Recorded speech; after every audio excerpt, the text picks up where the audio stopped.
sa mag-aral. Magandang hapon sa inyong lahat. Ang aking tema na nabulot ay wikang Pilipino ang aking sinigasnan. Bata pa lang ako, mga kaibigan, ay namulat ako sa wikang Pilipino. Pagkat, yung bata ako, libangan ko na talaga ang manood ng television. At ako, ay ang mga Tagalog at ang naririnig sa radyo, wikang Pilipino. Kaya mula pagkabata, wikang Pilipino na talaga ang aking nagisnan. At ngayon, nang sunod ako ng sekundarya, ako ay nag-iisa sa mga nahalag ng aming paaralan. Napakasaya ko. Noong taon natanggap ako sa aming school paper. Kaya noon, ay lagi sa akong natuwa pagkat wikang Pilipino ang ginagamit dito. Yan mga kaibigan.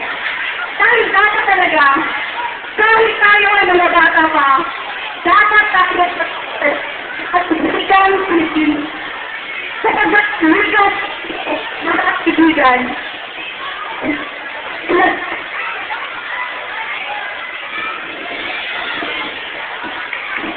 sa buong bansa.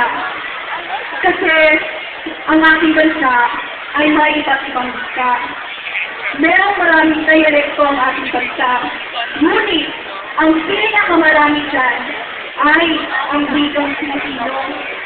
Kaya, ang aking mga magulang, mula nung ako'y bata pa lamang, ay sinanay na ako sa pagsasalita ng wikang Pilipino. Pagkat ang wikang Pilipino ang siyang nagbubuklod sa bawat isang Pilipino dito sa ating bansa. Ang wikang Pilipino ang siyang salamin sa ating lipunan. Kaya, dapat pa lamang tayo, habang bata tayo ay magsalita ng Pilipino. Mga kaibigan, lagi nating tandaan, tayo ay nakatira sa bansang Pilipinas. Tayo ay mga Pilipino, kaya ang dapat nating isalita ay wikang Pilipino.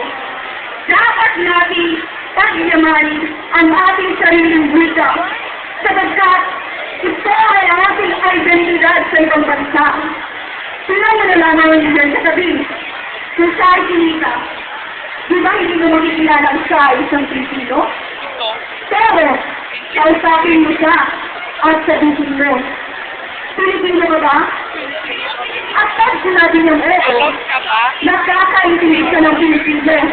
Kaya, Pilipino ang kanilang pinagislang wika. At para na rin, ako ay isang mamahayag ng school paper. Lagi kong iisip na dapat ang lahat ng estudyante dito sa ating paaralan ay dapat magsalita ng Pilipino. Huwag natin ayaw tapakan tayo ng ibang wika, ng mga wikang taga-ibang bansa.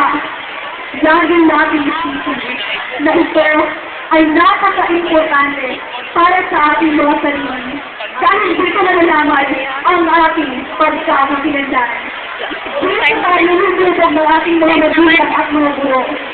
Kaya sa lahat, hinihikayat ko kayo, itaas ang inyong mga loob at sabihin niyo, ako ay Pilipino at ang ginagamit sa wika ay Pilipino. Magandang hapon po sa inyo at maraming salamat.